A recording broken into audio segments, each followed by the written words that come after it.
Traveling occasionally feels this good, huh? I feel somewhat lighthearted now. I'm currently traveling in Alaska with a friend who invited me.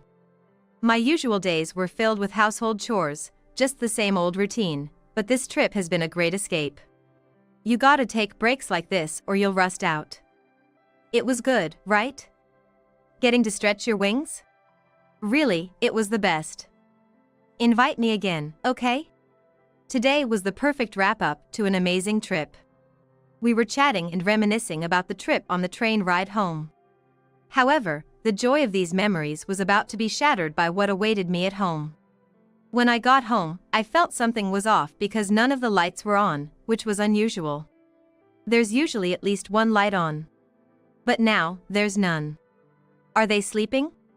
But it was only 6 p.m. Even though it was a winter evening, it was too early for my daughter and husband to be asleep.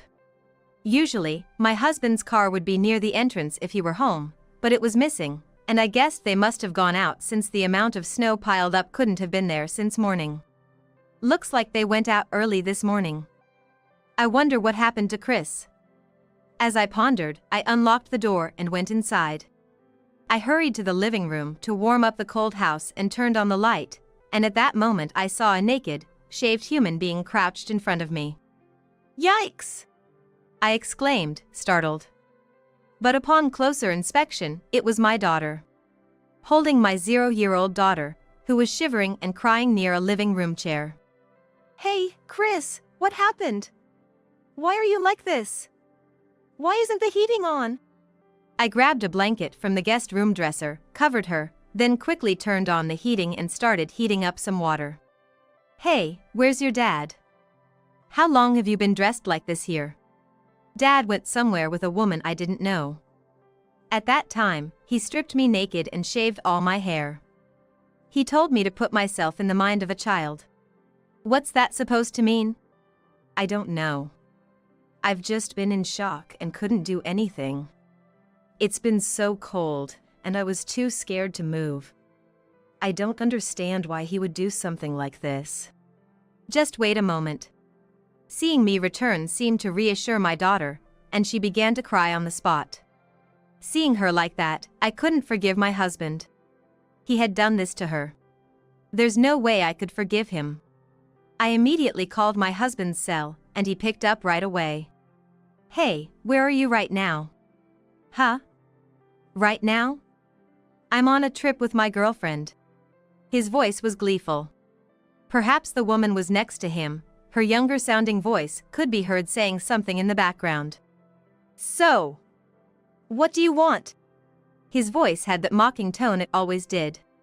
Maybe he had been drinking. His voice was a bit high-pitched, and it really got under my skin. Well, okay, got it. Hey! I can't hear you. He kept up his irritating attitude throughout.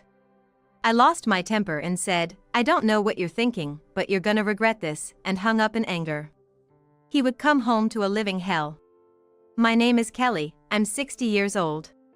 I developed an interest in sewing and started working at a sewing company right after high school graduation. It was during a year-end party in my 3rd year at the company. A few people from another company who were having a party at the same place entered our room by mistake, and that's how I met my current husband. Back then, we only had landline phones, and since we both lived alone, we'd call each other's homes after work and talk for an hour, becoming good friends. Eventually, we started meeting up to talk, and soon after, we decided to get married. I never thought such a chance meeting would lead to marriage. True, it feels like a miracle meeting, and I'm so happy. After we got married, I moved into my husband's family home, living with my mother-in-law, as it was just the 3 of us. My father-in-law had passed away in the war, and my mother-in-law had raised Sean, her only child, on her own until he was an adult. While dating, my husband was kind, but his attitude changed drastically after we got married. He became what you'd call a domineering husband. At that time, influenced by a popular song, some men proudly claimed to be domineering, so I figured he was just going along with the crowd and didn't take it too seriously. Don't you dare go to bed before me because you're a woman, or why don't you make something better for meals, he'd say. Yeah, got it. I would respond lightly, feeling that he was just being influenced by his friends. But one day, "Kelly, could you quit your job?" "What? Why all of a sudden?" I was so startled by his abrupt demand that I dropped the pot of coffee in my hand. Ouch. "Sorry, are you okay?" "Yeah, just listen while you clean up. It seems like all the wives around my office have quit their jobs because their husbands earn well. They've all started to become homemakers. If we don't do the same, I'll be left behind. Why don't you quit your job and become a full-time homemaker too?" That was his thinking. I listened while cleaning up the spilled miso soup, astonished by his reasoning, and shook the pot a bit as I defied his suggestion. "Seriously, do you expect me to quit my job for such a reason? I work because I want to, not because I need to. I don't want to quit, I want to keep working.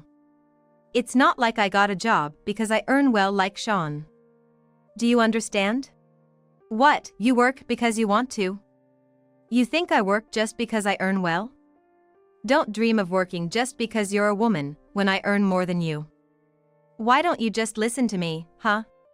His attitude was more intimidating than ever. He showed a determination to enforce his will, making me feel compelled to obey. Was this being a domineering husband? While I questioned this, intimidated by my husband, I felt forced to quit my job. "Are you satisfied now? Why do I have to quit my job because of your whims, really?" Though I was scared by his attitude at the time, now that I had quit the job I didn't want to leave, complaints were inevitable. My husband saw my reaction and initially seemed a bit angry, but he controlled his emotions and spoke to me kindly. "I'm sorry, but you know, I earn enough that we can live comfortably, so please, no complaints. I'll take care of the earnings." He said this with a resigned look on his face. Sometime later, I became pregnant. My husband was delighted about the baby, grinning foolishly every day as he talked to my belly. "Come out soon, Keith. It's too soon to pick a name, we don't even know if it's a boy or a girl yet." "It's fine, I want a son. Make sure it's a healthy boy." He was hoping for a boy, but what was actually born was a girl. The doctor had already told us it was a girl, but my husband refused to believe it until she was born. He decided to be there during the birth to see for himself. A healthy girl has been born. At the moment he saw his newborn daughter, he looked disappointed and complained to me, who had just given birth. "Who told you to have a girl?" I said I wanted a boy, why didn't you make sure it was a boy? The nurse, seeing his serious face, was a bit scared but explained the reason firmly and calmed the situation. However, after we got home from the hospital, my husband still couldn't accept that our child was a girl and nagged me relentlessly.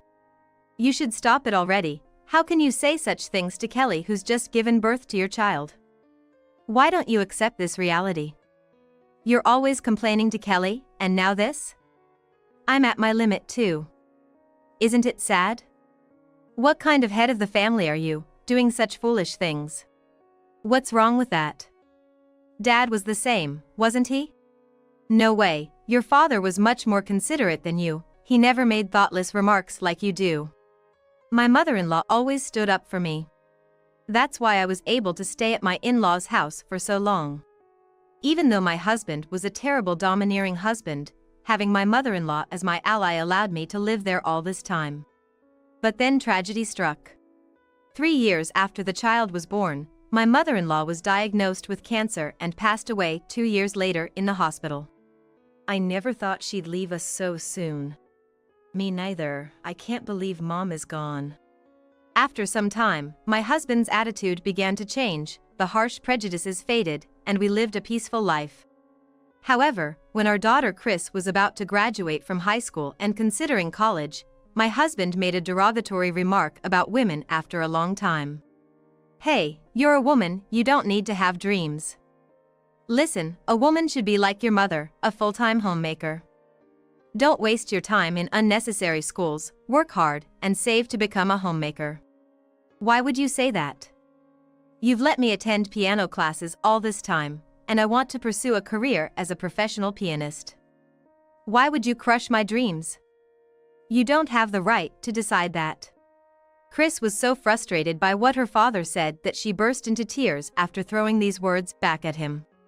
Why would you say such a thing to Chris? Maybe I could understand if it were me in the old days, but to your own child, that's the worst. What are you thinking? Women are just like that. Don't keep saying such outdated things. What era do you think you live in? Apologize to Chris. No, I absolutely won't apologize. For some reason, my husband was stubborn at this time. He did not listen to my opinion or my daughter's opinion at all, and was adamant about not going to college. However, I overruled his opinion and supported Chris's college education with the savings I had set aside. You'll have to work part-time to manage the rest. On the day Chris left for college, my husband did not come to see her off.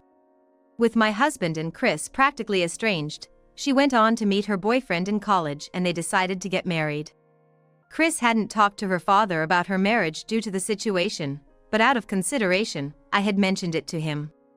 So, Chris is getting married soon. He seemed a bit pleased. Despite all the fuss he made about not having a son and staunchly opposing her college education, he was still her father. And perhaps he was happy about her getting married. But that pleased smile on his face was perhaps meant in a different way. Unaware of this, I told Chris, your dad doesn't seem to mind you went ahead with college. Why don't you come over and formally introduce him? Later, Chris brought her boyfriend home. Nice to meet you, I will be marrying Chris. My name is John. When I first met him, he seemed like a fine young man.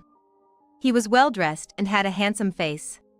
You could say he was what young people nowadays would call a heartthrob.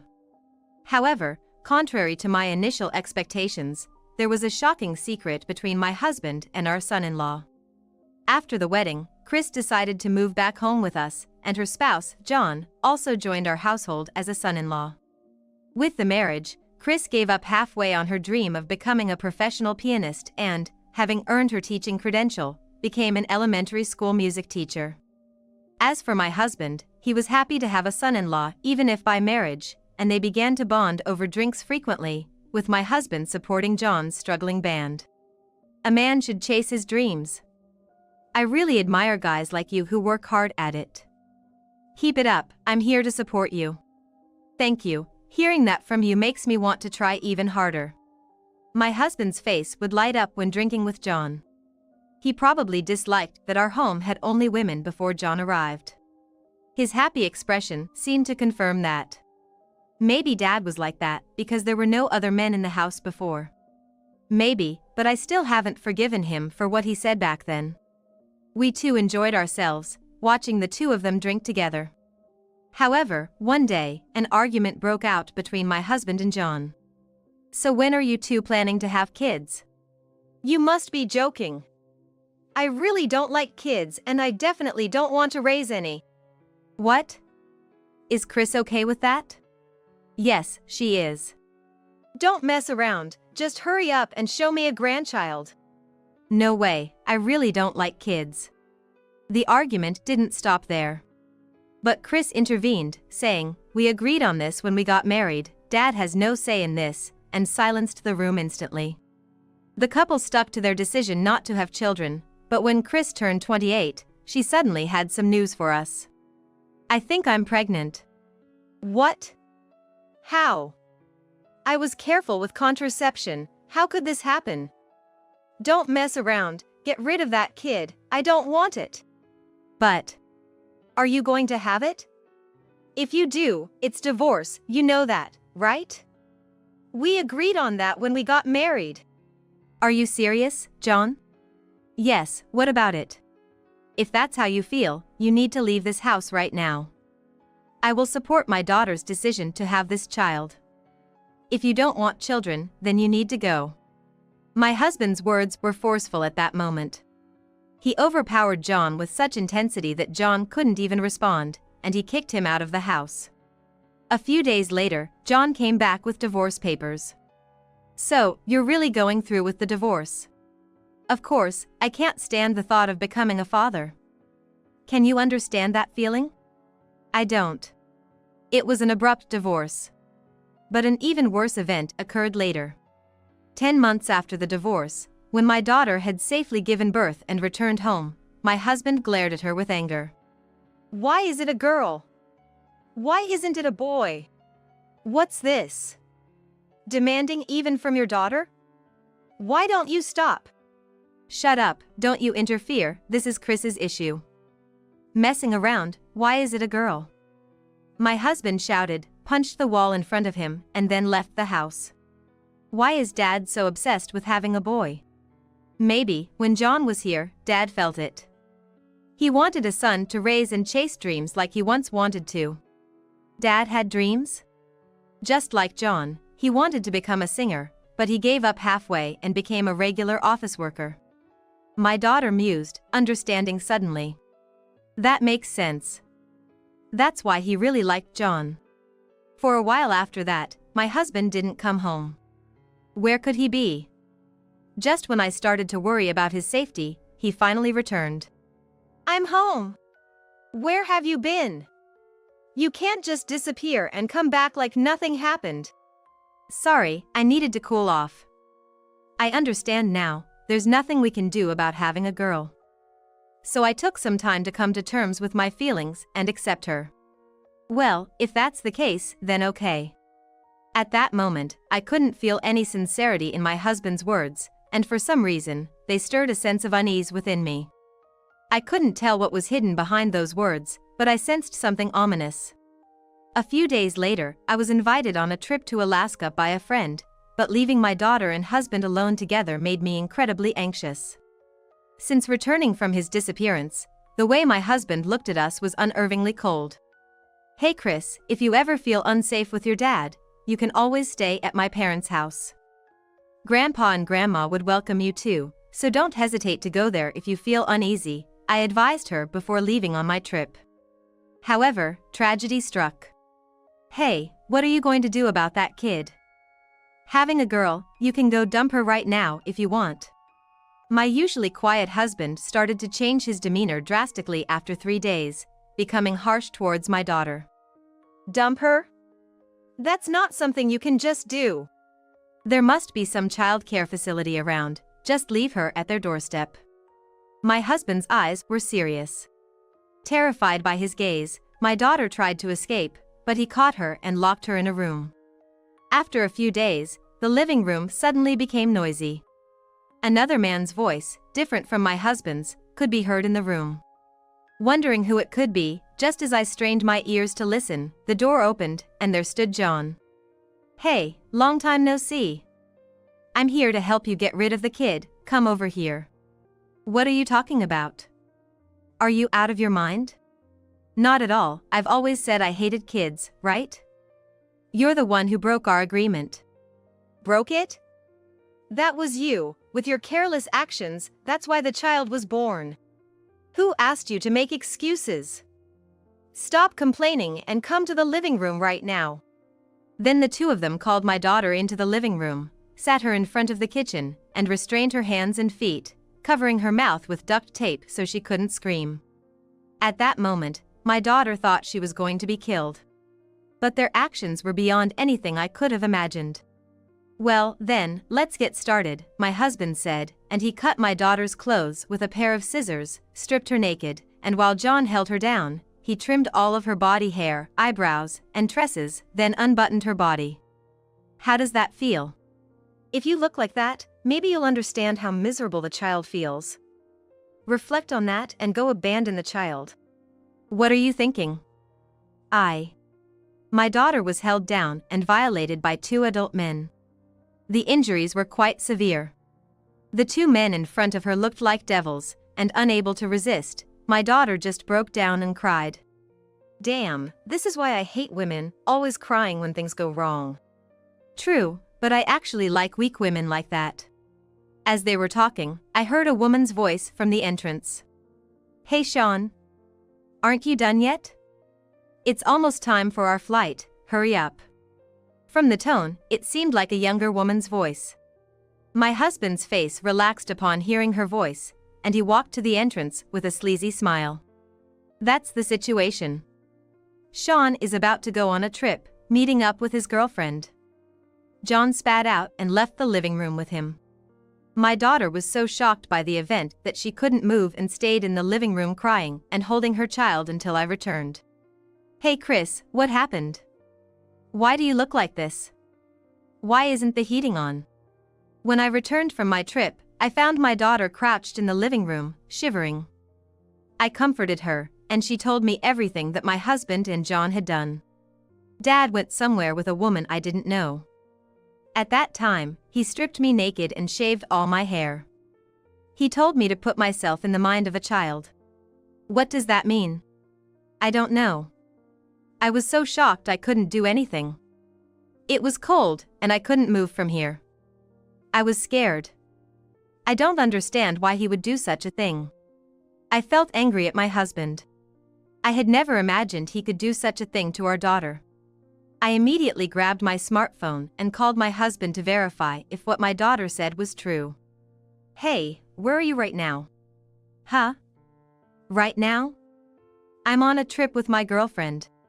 What my daughter had said was indeed true. The faint voice of a woman mingling with my husband's over the phone did sound younger than my daughter. It seemed like he was drinking, speaking cheerily, which infuriated me. "Well, okay, got it." "What? I can't hear you." He was probably too buoyed up drinking with the young woman to pay any attention to what I was saying. I was even more enraged by his attitude, and I had my final word with him.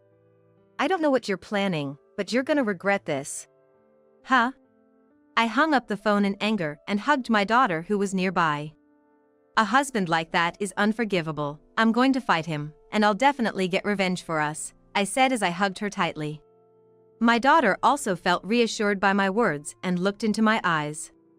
I want to get revenge too. John was there at that time. Those two are in on it and I will never forgive them. At that moment, our resolve was set. Chris and I were aflame with the fire of revenge, and we started planning how to punish my husband and John. "I'm really glad I had this installed," I said, retrieving a surveillance camera I had placed on top of a cabinet. "A surveillance camera? When did you put that up?"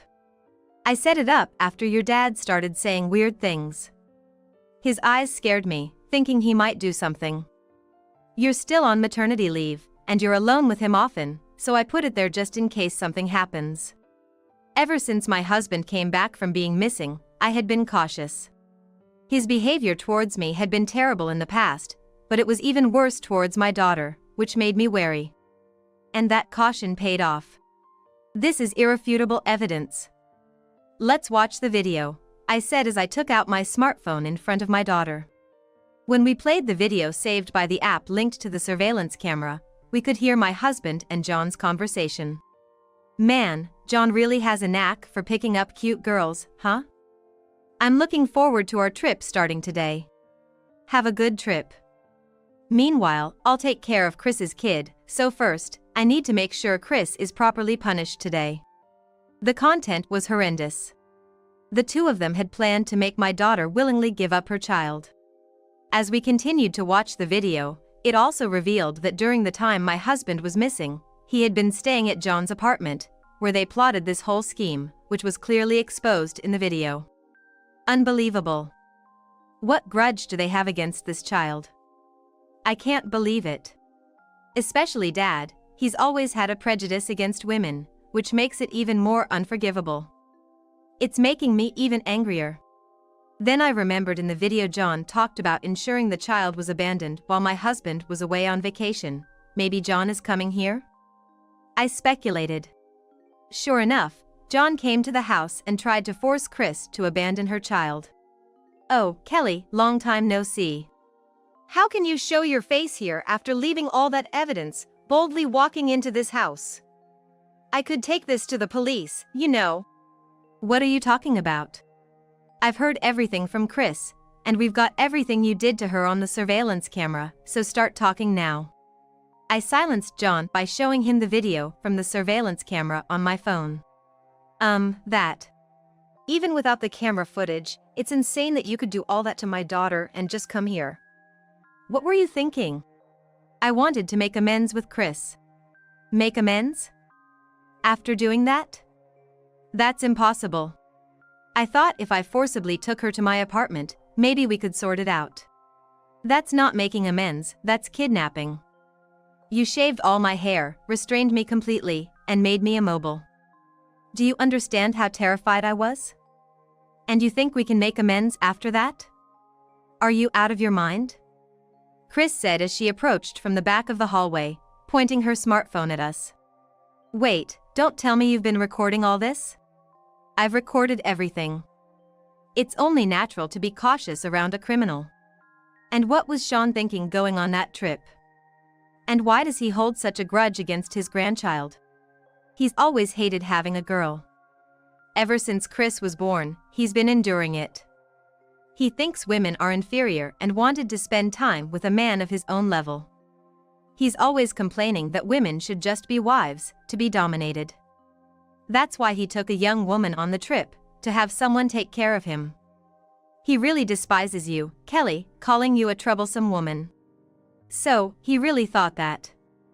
Well, my decision is made then, I said as I pulled John out of the house, surrounded by the waiting local men, and presented him with documents for a lawsuit for compensation. This is for what you did to Chris. I assume you understand that your actions constitute assault. Consider yourself lucky not to be arrested. Now, pay for your crimes. Surrounded by the stout men, John could do nothing but accept the documents. I really doubt John will actually pay the compensation. So, Chris contacted John's parents to keep an eye on him, ensuring he couldn't escape. So that was why I got a call from Dad. I was wondering why he suddenly started moving stuff out of the apartment. John seemed resigned. His shoulders slumped, and he repeatedly bowed and apologized to me and my daughter. I'm truly sorry, if I had just broken up properly, none of this would have happened. I really am sorry, I will pay the compensation, John said, tears in his eyes as he got into his car and drove away. At least that's one issue settled with John. Next is Sean. What are we going to do? For starters, how about we move out of this house? Let's go to my parents' house. Is that okay? I've already explained everything to Grandma and Grandpa. They're welcoming us, so let's leave this old dump and quickly go home, I said, and that same day, we packed up what we could and started preparing to move. John mentioned that Dad would be back in about 3 days, right? Yes, but what about it? Then, we should take everything with us, I said as I packed all the food from the fridge, any edible items, dishes, cooking utensils, and all the spices into boxes. Mom, are you going this far? It's only fair, after what he did, there's no way I can let him come back to a livable home, it wouldn't settle my stomach otherwise. My anger was that intense. I couldn't forgive my husband's actions, and I planned to leave him utterly destitute. When we finished moving and entered my parents' house, my grandparents saw my daughter and burst into tears, holding her. You've suffered a lot. It's going to be okay now, you can rest easy living here. That Sean is absolutely unforgivable. I'd like to punish him myself, but if Kelly is handling it, I'll stand by. If you need anything, just ask me, my grandfather said. Comforted by my warm grandparents, both my daughter and I felt relieved. Whatever happens to my husband, I was sure he would contact me in 2 days, and I spent my time considering that. Hey, are you alive? What? What's up with calling all of a sudden? The house has collapsed. It seems like it was crushed under the weight of the snow. Where are you guys? It was an unexpected turn of events. After we had left, there had been record snowfall for 3 days, which I had seen on the news. When we lived there, I often heard the house creaking. I was anxious, but never imagined that my fears would come true. Probably a few days after we left, the house collapsed under the weight of the snow. It was an old house that had stood for many years, so honestly, it collapsing wasn't surprising. Are you just getting back? Yes, but the house. I see. That's unfortunate. What? Unfortunate? What are you talking about? Just tell me where you are right now. My parents' house. Okay, got it. I'm coming right now. Don't come. Don't ever show your face to me again.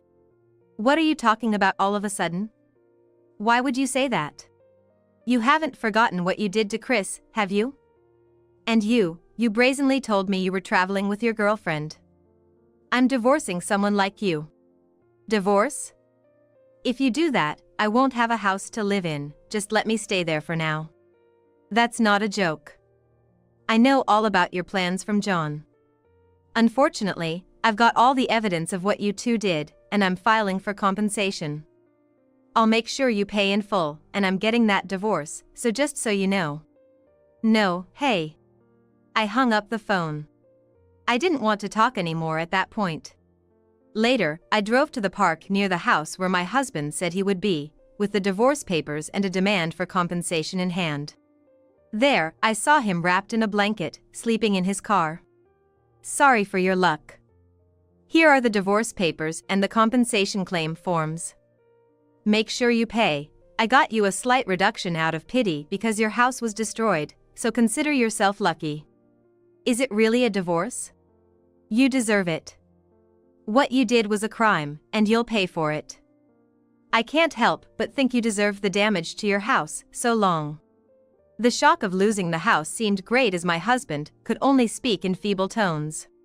He had consulted with the insurance company, but realizing he would have to pay out of pocket, he became desperate and was now selling the land he owned to contract an apartment. I've lost everything. I've always been prejudiced, but I guess I shouldn't have been, I'm sorry. Must be karma, my husband said and then signed the divorce papers, handing them over to me. I'll just live a humble life from now on, I'm sorry, he said, wrapping himself in a blanket inside his car again. His voice was weak, as if he was on the brink of death. However, I could not muster any sympathy for him. Live strong. If you truly want to make amends, live with all your might. Please make sure you pay the compensation, take care. I said through the car door, then walked away. After that, we settled into life at my parents' house, and my daughter's hair began to grow back to a very short length. The grandchild thrived, starting to crawl, and the grandparents smiled every day at such sights. As for my husband, he managed to find an apartment and realized he couldn't sustain his life as before. He began working tirelessly at a traffic management job, day and night, and contacted me to let me know. I'm glad to hear you're safe. You looked like you were about to die back then. I really thought you might just die like that, but I guess that wasn't the case. You still worry about him, don't you? I do. After all, if he died, he couldn't pay the compensation. That's the reason. But how is he really doing? He's making the payments. I sometimes hear from John's father. He quit the band and is working seriously now. Where is he working? I heard he's doing some construction work. So, they're both getting serious now. Now, it's almost enjoyable to discuss each other's progress. Our spirits have recovered. We've finally returned to a peaceful daily life. The grandchild's growth is remarkable, suddenly starting to walk and speak words like grandma and mom. The grandparents would like to be called grandma and grandpa, and they whisper this in the grandchild's ear every day, but he doesn't seem to remember it yet. Such a peaceful daily life is now the greatest joy. As my daughter's hair grew longer, a year after the incident, her maternity leave ended, and her hair had returned to its original length. Let's start today's lesson, she said, returning to her job as an elementary school music teacher, resuming her life as it was before. If marriage scares her, she doesn't have to rush into it. She's still young at 29, so I hope she has some good experiences and finds a nice boyfriend. Here's to another happy day. I'm Amy, a 48-year-old housewife. I've been with my husband, Harold, since college, and we got married when we were in our third year of working. Soon after, I gave birth to our eldest daughter, Samantha, followed by our son, Kevin, 2 years later. There were tough times, dealing with Samantha's friend issues and taking care of Kevin, who was rather weak. But now, those days are good memories. Both of my children have grown up and are enjoying their college lives, living independently. Our marital life has surpassed 20 years. Harold, who tends to dominate the household, is diligent at work, but left all housework and childcare to me. Yet, as my friends had similar complaints, I never gave it much thought and accepted that this is just how husbands are.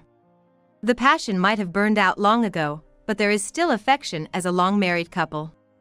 Our physical affection and conversations have decreased, but that's how it is for most mature couples, isn't it? There are no big complaints, but there is no excitement either. I do the housework, work part-time, and take care of Harold. Such days will continue until one of us passes away, I thought. I believed that's what Harold wanted too. But Harold betrayed me. One weekend, Harold brought a young woman home out of the blue. She seemed to be Harold's subordinate, introduced as Nancy.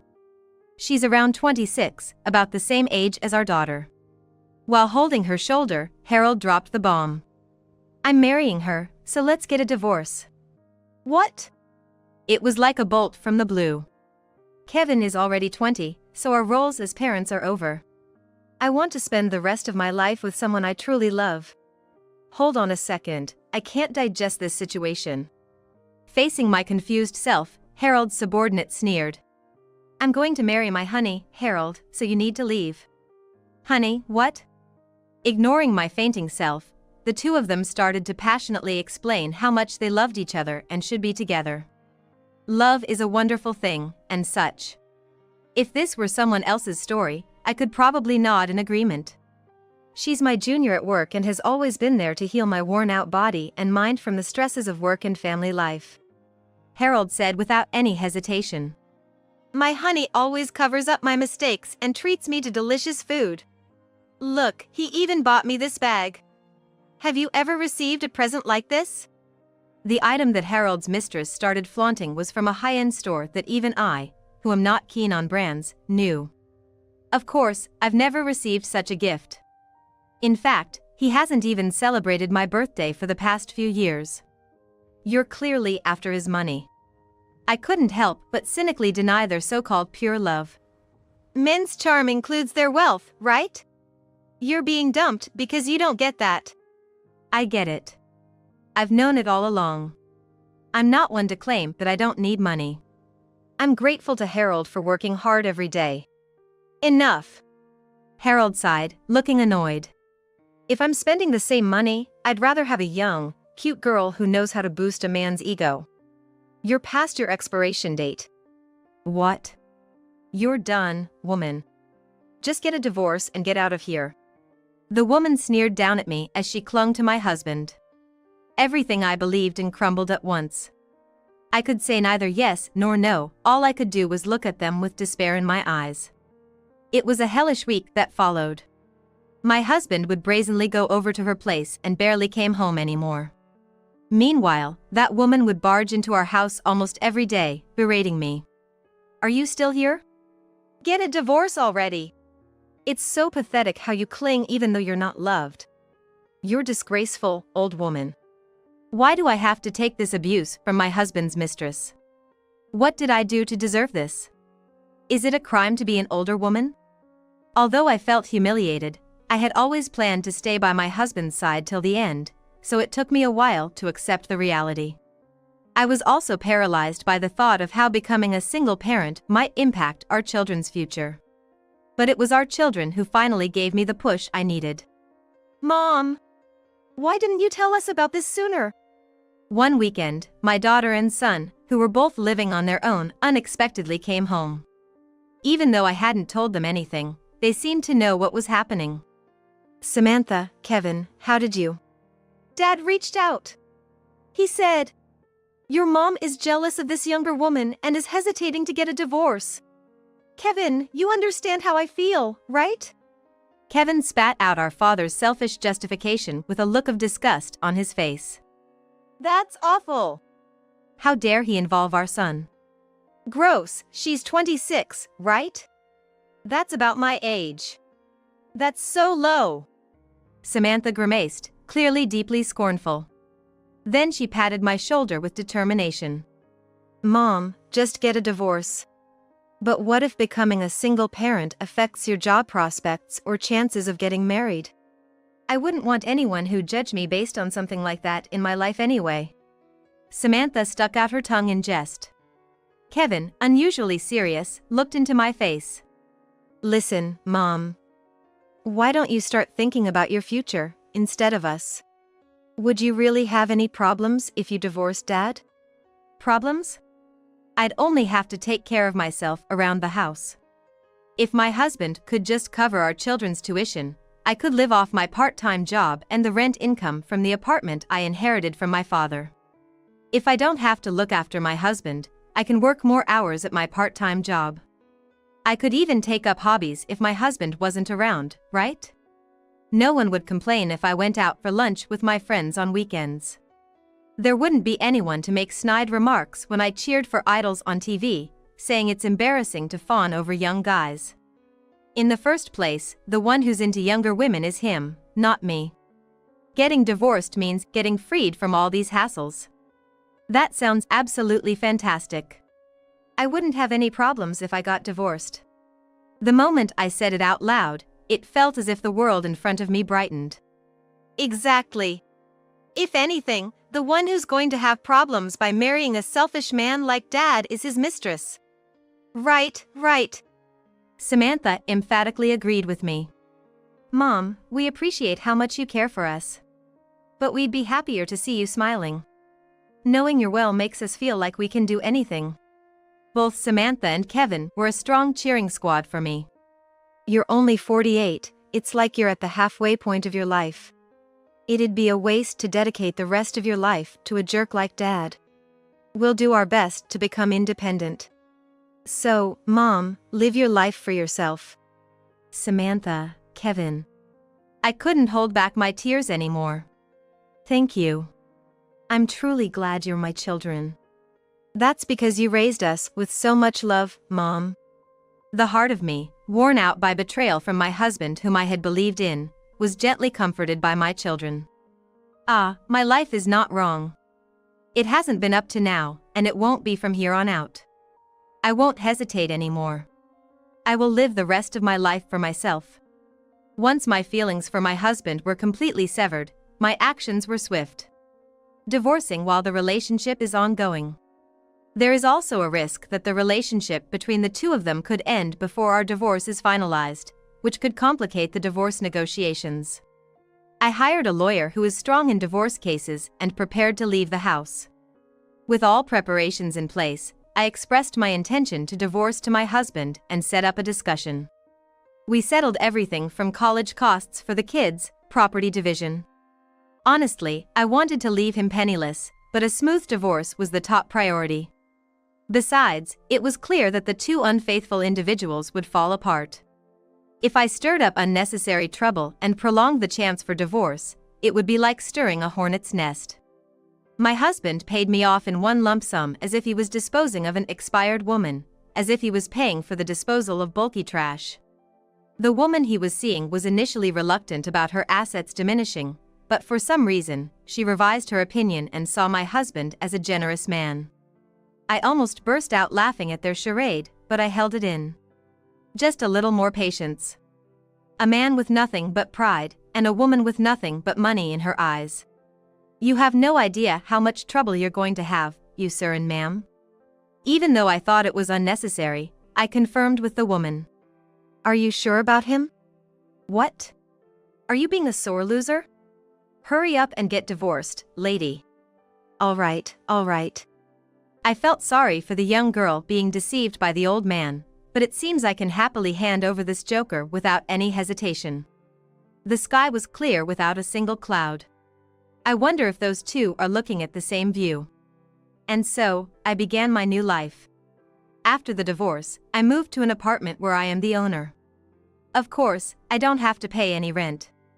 It's in my hometown, so there are plenty of my classmates around and I never run out of people to talk to.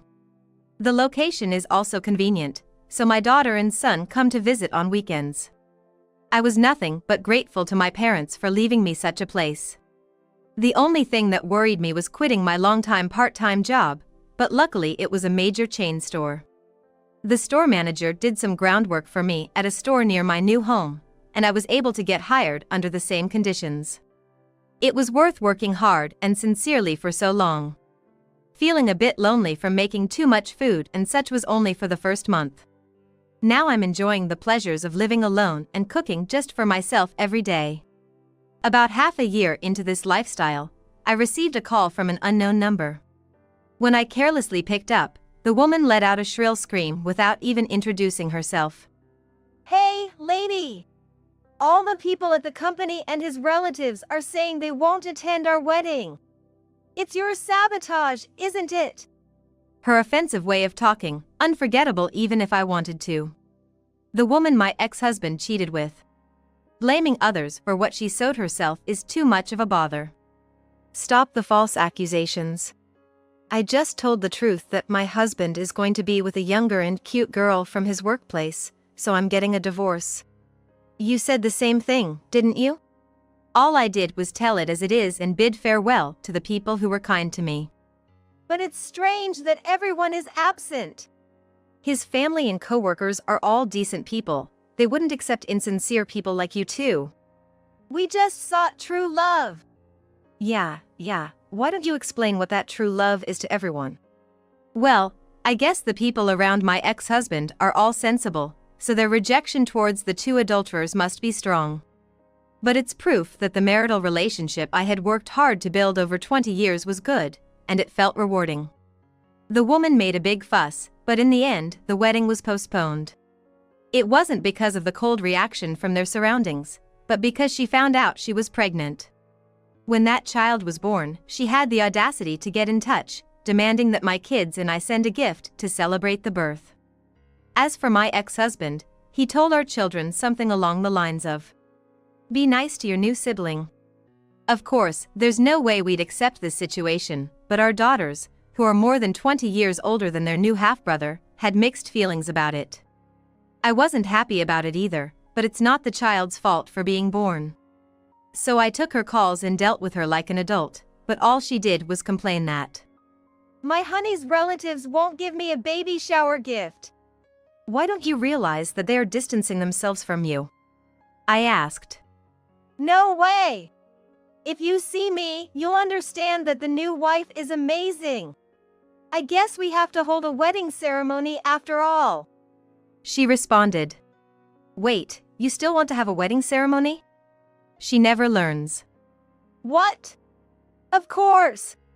I promised with him. I want to wear a white bridal dress at the wedding ceremony, go to Hawaii for our honeymoon, and take pictures in a wedding dress against the blue sea. Are you jealous? What an airhead. That sounds like a lovely dream. But do you understand how much money this is all going to cost? Huh? It costs about 20 million yen to raise a child to adulthood. What? She exclaimed. She seemed a bit flustered, but quickly tried to save face by saying, But my husband earns a lot, so it'll be fine. That may be true now, but your husband is going to be 60 in just over 10 years, before your child even gets to junior high school. I wonder if an old man can continue to work as he is now and earn the same amount of money. Guess we'll see, huh? Oh! Did something I said resonate with her? To begin with, your husband's salary might be higher than that of your friend's husband's, but if you consider his age, it's actually quite average. In fact, he's probably already earned most of his lifetime income. Oh! She sighed. I could tell from her voice over the phone that she was at a loss for words. She must have had this child without giving it much thought. I figured as much, but it's still incredibly foolish. His blood pressure is high, so his health is a concern. What?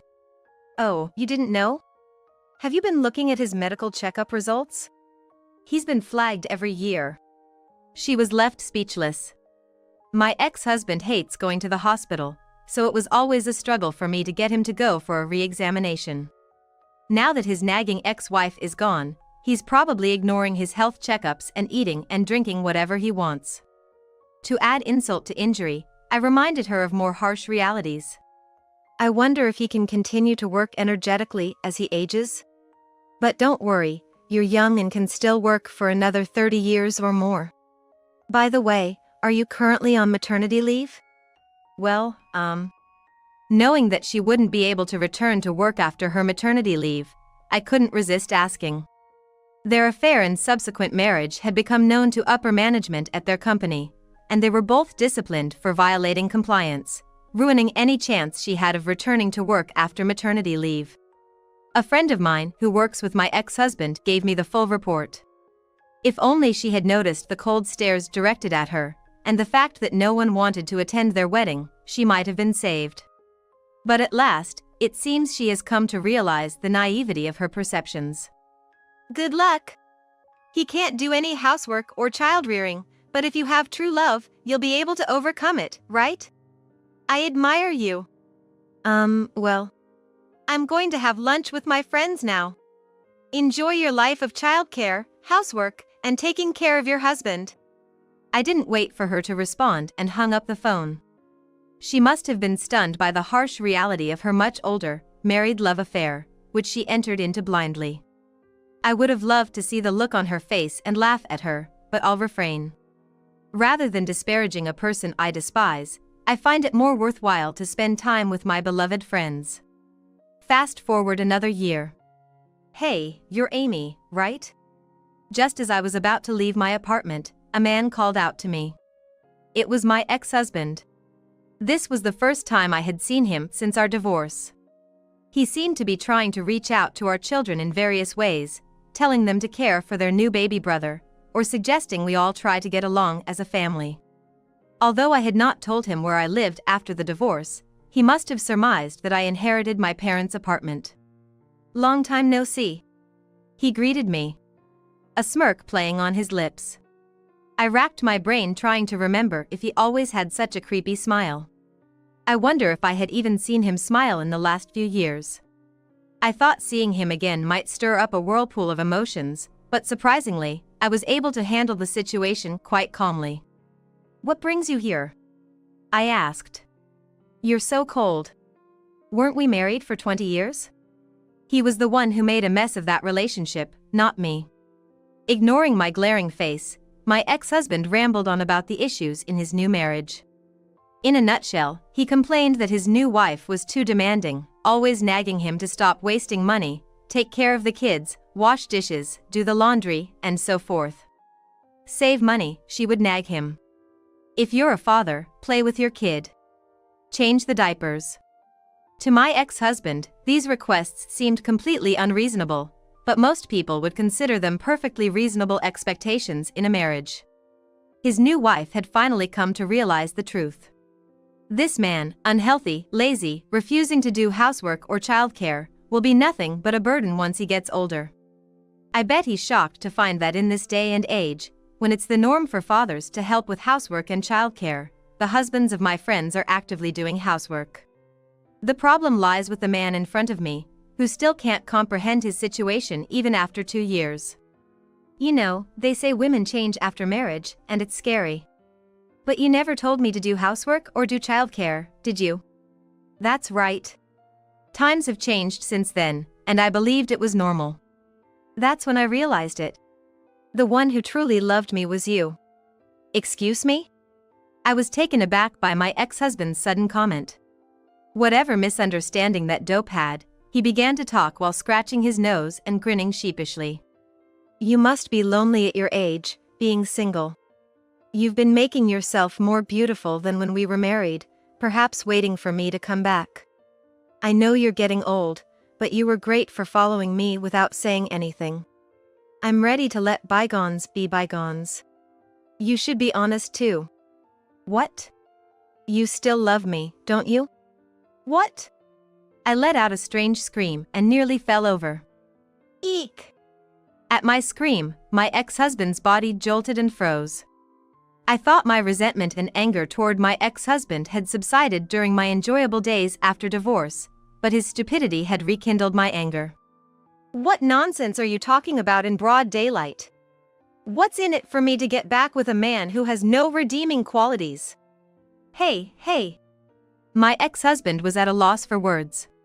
If I've become more beautiful, it's probably because I've gotten rid of the stress since parting ways with you. That is. I'm grateful to your mistress, you know. Because after parting with you, I'm having so much fun. I'm really glad I didn't end up spending my life changing your adult diapers. No way. Seeing my strong defiance for the first time, my ex-husband's face turned pale. You know, I didn't speak my mind when I was served divorce papers, and I didn't complain even after the breakup, just going through the procedures calmly. Could you please step aside? I have a date. A date? My ex-husband's voice squeaked like in a cartoon. You, a woman like you? That's right. You must be being conned. Get your head straight. I don't mind. If I'm going to spend the same money, I'd rather do it with a young and handsome guy. You're way past your expiration date. What? I'm returning your own words to you. Ugh. One more thing, you're a piece of non-recyclable bulky trash. Even though his mouth was moving like a fish out of water, he couldn't seem to utter another word. I have to go now, he's waiting for me. Let's forget about each other and move on. Goodbye. Amy. He called my name desperately, but I didn't turn around and just walked away briskly. With the way he's going, it won't be long before he's on his second divorce. Someone once said that the greatest revenge is to be happy, and I really believe that.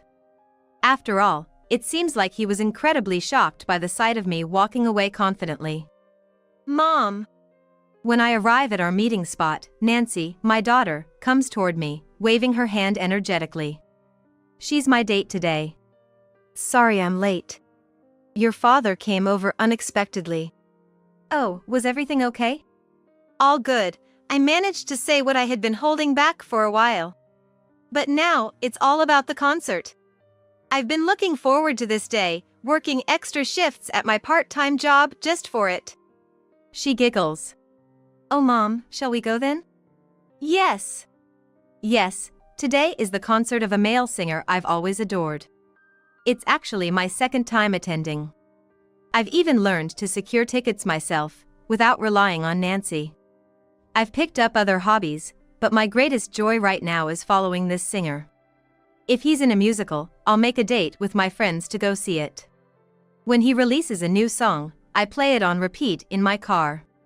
Even my son, Kevin, sends me updates about his music shows over text. It's not just the joy of following my passion, but also the fact that everyone supports my interest that makes me happy. They may chuckle and say, "Isn't she too old for this?" But I don't mind. I'm not inconveniencing anyone after all. This is my life after all. Living for myself, I had completely forgotten how much fun it could be. Cooking for my family, planning outings to entertain the kids, and making a cozy home for my husband were fulfilling in their own way. Because I found my worth in these things, I was scared that I'd lose all my value and past if I were to get divorced. But that fear didn't materialize. My kids continue to value me. My job and the relationships I've built are still thriving. It turns out there's joy in letting go of the past and wholeheartedly embracing a new life. Stepping into an unknown world requires courage, but once you take the plunge, it's filled with thrilling new encounters. I've decided to thoroughly enjoy my life from now on. What's the big deal? Costco has a membership fee anyway, it's going to save us some money. That was Sally, always trying to drag me along for her own shopping adventures. She only ever seemed to think of what was convenient for herself, and I had denied her requests time and time again. But she just keeps insisting it's no big deal, refusing to take no for an answer. In the end, she was ready to set a date, even though I hadn't agreed to go. So, when are we doing this? My husband chimed in, completely siding with Sally. I was shocked at his response. What are you thinking? It's Sally we're talking about. She's definitely going to make us pay again. Well, I plan on giving her a taste of her own medicine this time. It seemed like James had some kind of plan to deal with Sally's antics. He was planning some sort of revenge, but only if Sally behaved as selfishly as usual. I decided to go along with my husband's scheme. My name is Lily. My child started kindergarten this year, and I've been busy with his education and socializing with the other parents in the neighborhood. Fortunately, most of the other moms are very kind, helping me with various things like advice about my child and parent-to-parent consultations.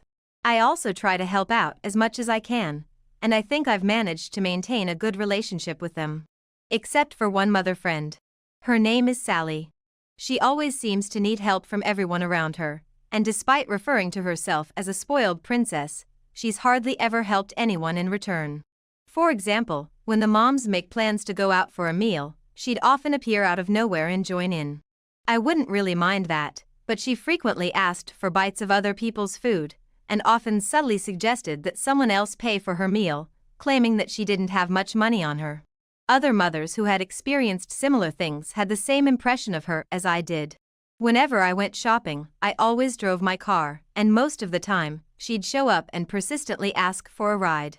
While I wouldn't mind if we were headed to the same place, Sally was undeniably pushy.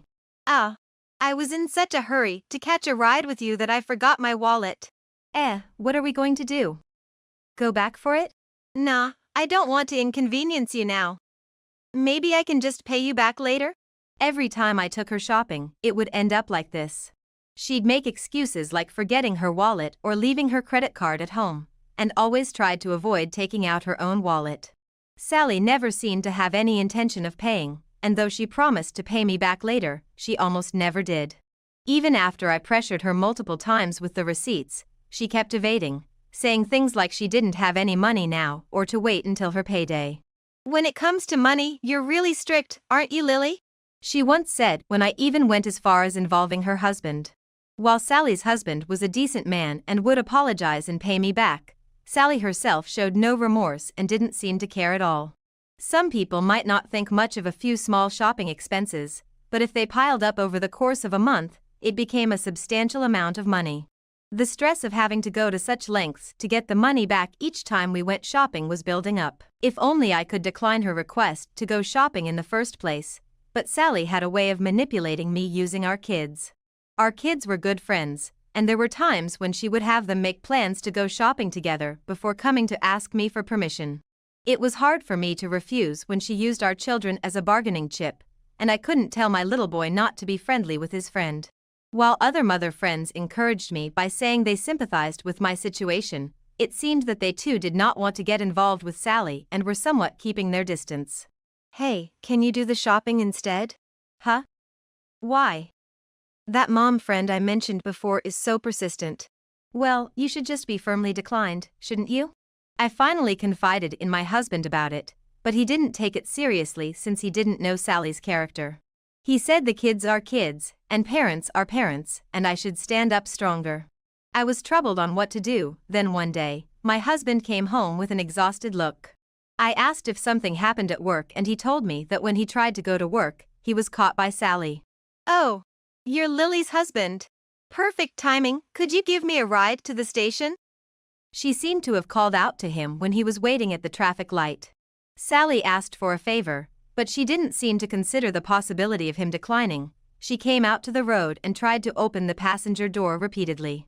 When he refused, she yelled, "How could you?" and shouted his name several times on the road, trying to call him back. I can't believe she yelled that much on the street.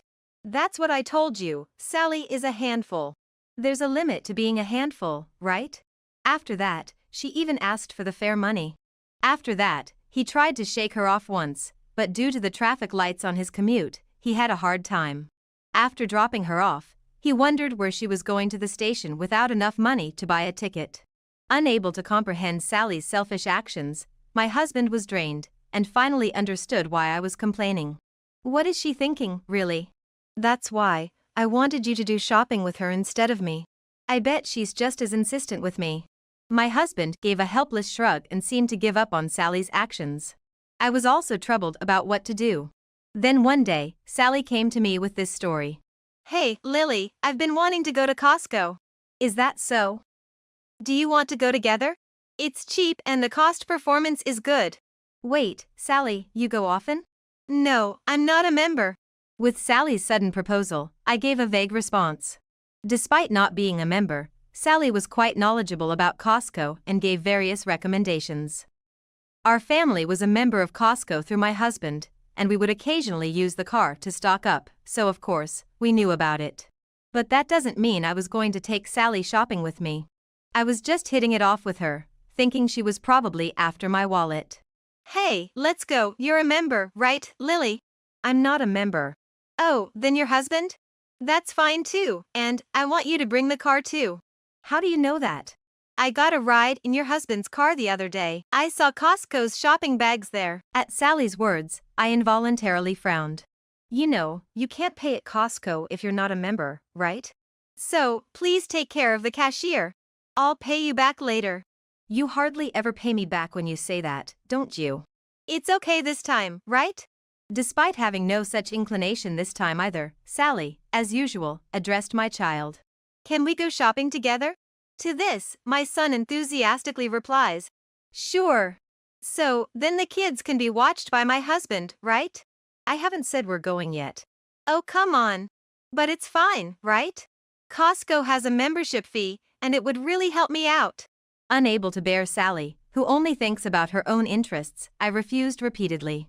Even when I told her not to use my child to make promises, she was stubbornly indifferent, making any discussion impossible. Eventually, without even accepting her proposal, she began to make plans as if we were definitely going. What are you talking about? Ah, Lily's husband. We were just making a promise to go to Costco together. Oh, that's fine. When shall we do it? When my husband, who had come to pick me up, gave this absurd response to Sally, I couldn't believe my ears. Sally happily rushed to my husband and quickly secured a promise to go to Costco the following weekend. After Sally left, I poked my husband's back and couldn't help but complain. Hey, what are you thinking? That's Sally we're talking about. I know. But she said she'd bring her own money, didn't she? That's definitely a lie. We're bound to get stuck with the bill.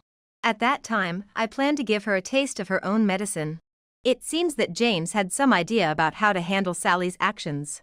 Despite my concerns, I couldn't help but laugh when I heard his strategy. While it seemed like an outrageous payback, it only applied if Sally behaved as brazenly as usual.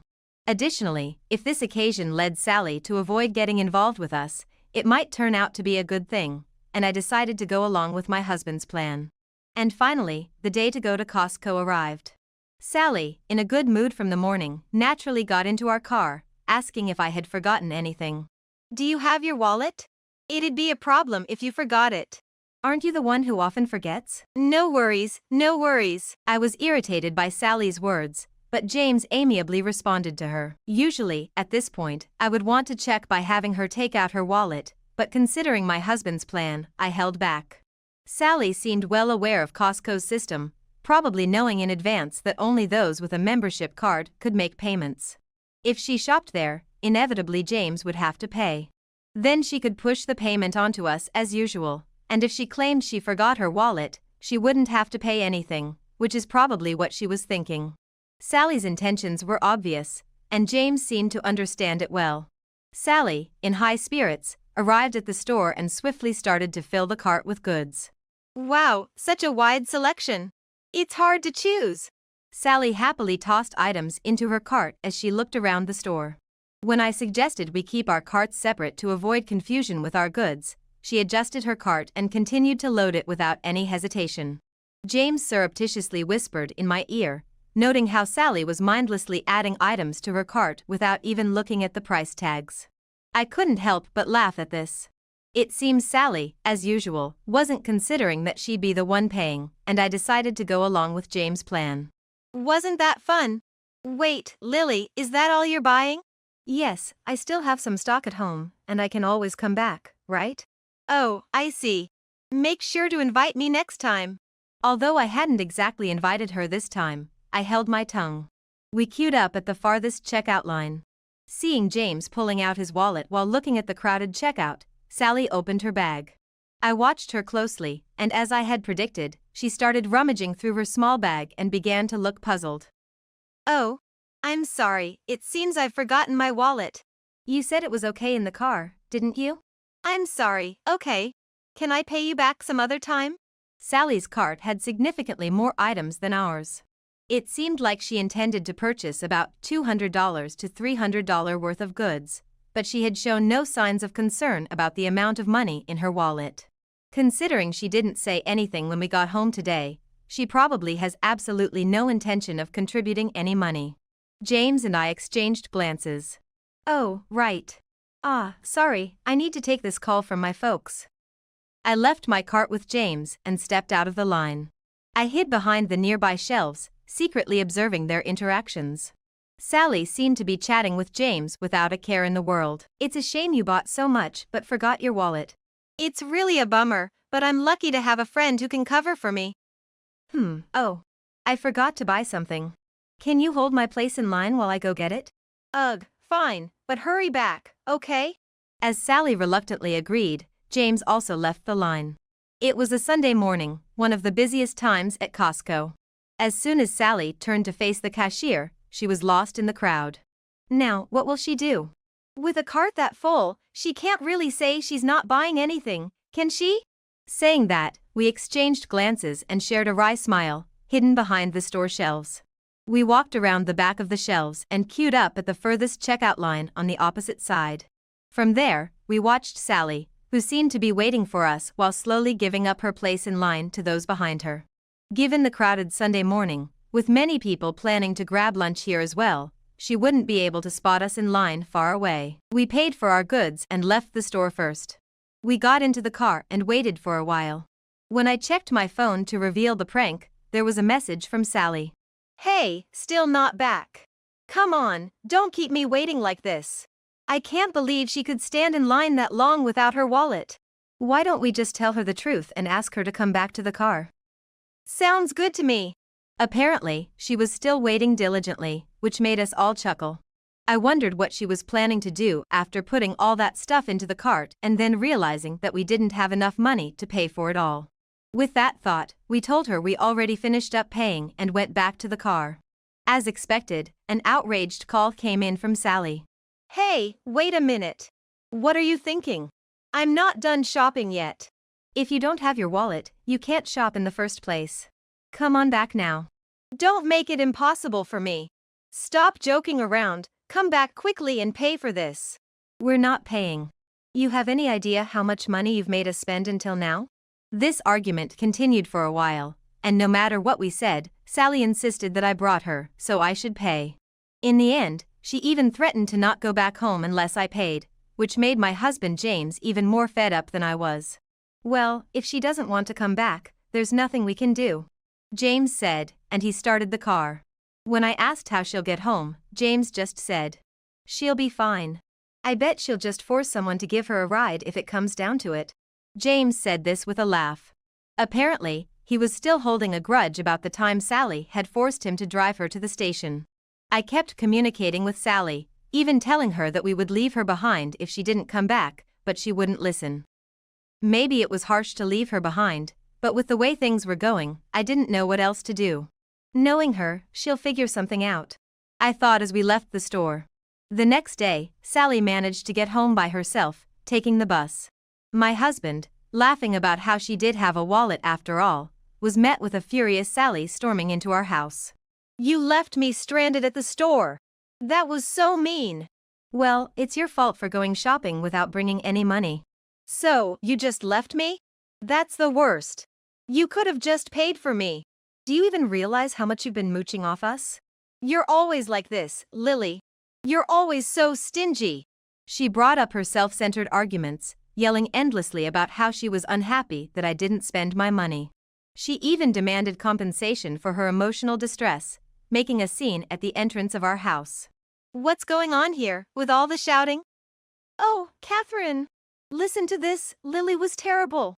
Passing by was Catherine. Catherine is a chatterbox and a mom friend who loves to talk, and Sally gave a smirky smile the moment she saw her. She must have wanted to spread the word about how awful I was through Catherine. Lily promised to take me shopping, and then she left me. Oh, you mean you pressured her into making a promise, right? No, it's not like that. Lily said she'd take me. There's no way she'd invite someone who's always forgetting her wallet and relying on others to pay for her. But, so, you threw a tantrum trying to get her to pay for you again, and then she left you? That's what you get. Catherine pointed out the truth of the matter contrary to the story Sally was trying to spread, and Sally was left speechless. I had anticipated that Sally might spread some rumors, so I had already discussed yesterday's events with Catherine under the pretense of consultation. On the flip side, Sally, who was lectured by Catherine, left with a bright red face. Catherine, while encouraging me saying it was a tough break, seemed a little amused. I'm sure she'll be telling others about what Sally has done from here on out. After that, Sally couldn't even correct the truth, and thanks to Catherine, her misdeeds quickly spread throughout the neighborhood. Sally tried to make some allies, but she seemed to be spreading unnecessary rumors herself, and it seemed like no one would help her. On the contrary, many people told her she got what she deserved and started to distance themselves from her even more. All of this is your fault. Although I thought I might have gone too far leaving her behind, Sally kept blaming me as usual. After a while, it seems she was severely scolded by her husband, and now she starts to run away as soon as she sees me. Since the people who were fed up with Sally's actions started to praise me for doing a good job, I'd like to think this issue is settled. Because of Sally's constant annoyance, I was distanced from many people, but now, this incident has brought us closer. We started going shopping together, but of course, we each pay for our own things and have built a balanced, good relationship of give and take.